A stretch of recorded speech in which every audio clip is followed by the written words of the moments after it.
orang yang masih melakukan amalan-amalan seperti maulid, haul habib-habib, ziarah kubur wali-wali, tidak malu sama Allah Jalla Jalaluh? Bukankah mereka sedang bermaksiat sama Allah Subhanahu wa Ta'ala?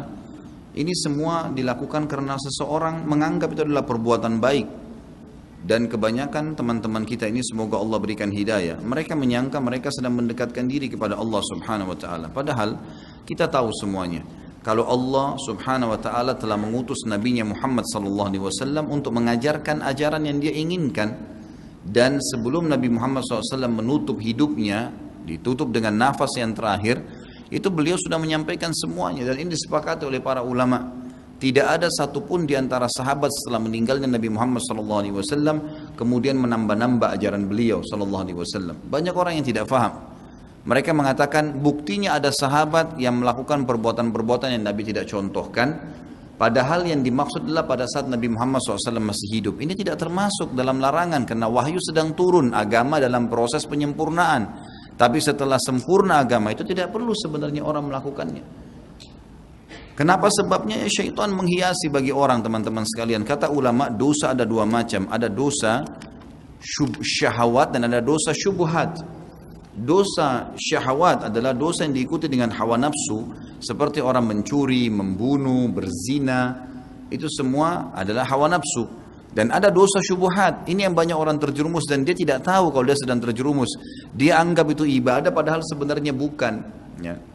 Termasuk dalam pelanggaran adalah melakukan apa yang baginda Nabi Muhammad SAW tidak ajarkan.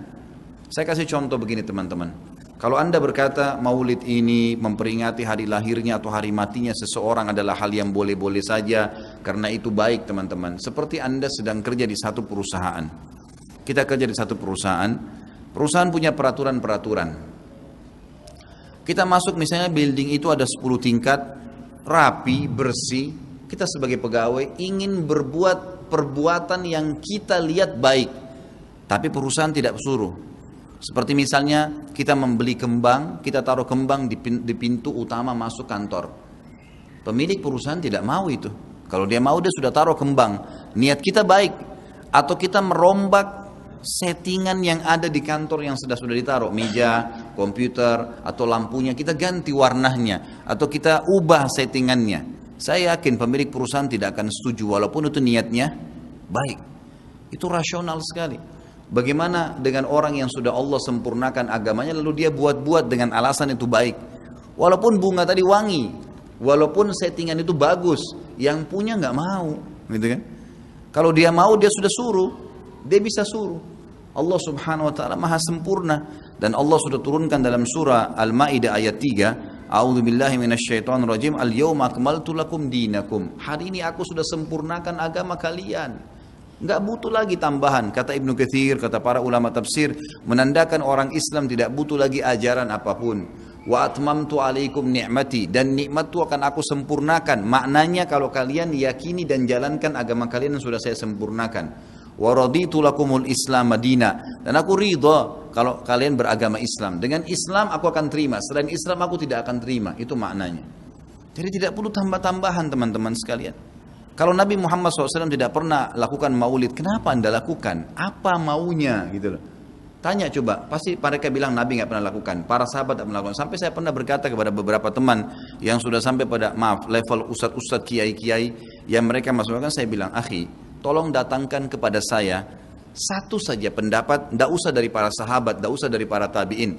4 orang imam saja, Imam Ahmad, Imam Malik, Imam Syafi'i, Imam Abu Hanifah, ada enggak satu saja statement mereka yang suruh buat maulid? Coba datangkan kepada saya.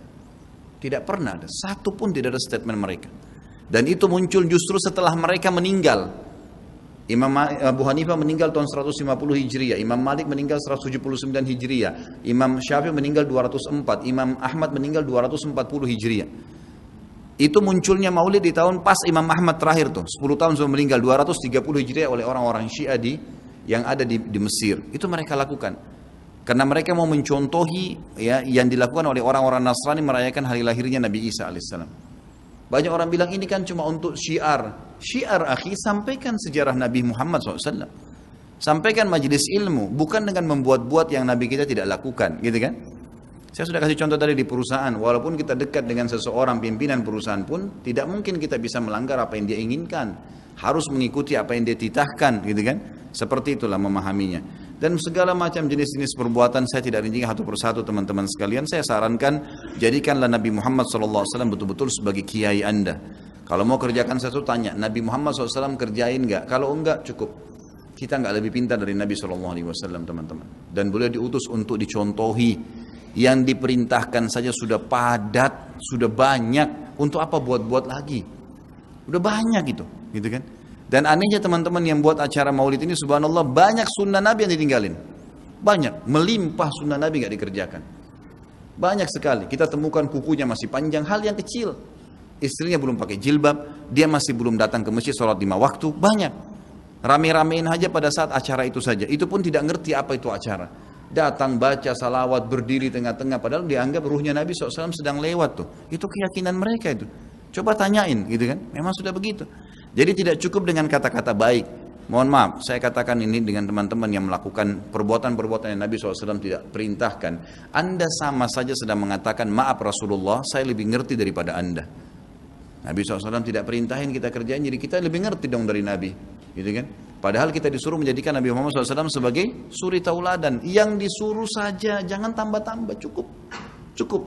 Dan yang tidak dicontohkan sama, jangan juga dilakukan. Karena Nabi SAW bukan orang yang tidak tahu, orang yang tahu. Semua dipandu kan? Berarti di sini masuk dalam mengerjakan apa yang diperintahkan, meninggalkan apa yang dilarang dan yang tidak dicontohkan. Karena di sini dilarang itu bisa Nabi SAW larang atau Nabi SAW sengaja tidak lakukan untuk menunjukkan kalau itu tidak boleh. Kan seperti itu.